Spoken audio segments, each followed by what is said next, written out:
Hi, it's Ross Tucker. As always, making sure you know the biggest news in the National Football League and really what you should know about that news. Let's talk about week one and let's talk about quarterback conundrums.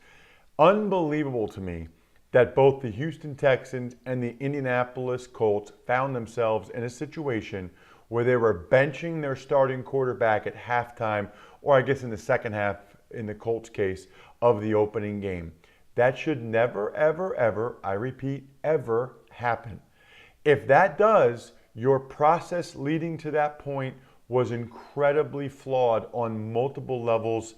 There's no excuse and no way that that should ever happen. Speaking of no excuse, let's talk about some of the offensive line play around the NFL, in particular the New York Giants. I mean, there was bad offensive line play for the Texans and the Colts, but they've got injury and a holdout or whatever.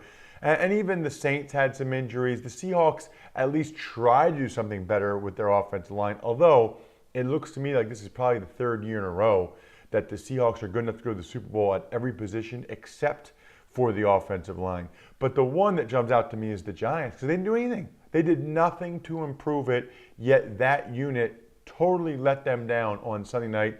They made the Cowboys defense look like the 85 Bears out there. And then they got to watch, Giants fans have to watch a totally revamped offensive line for the Vikings to go out and play really well on Monday night.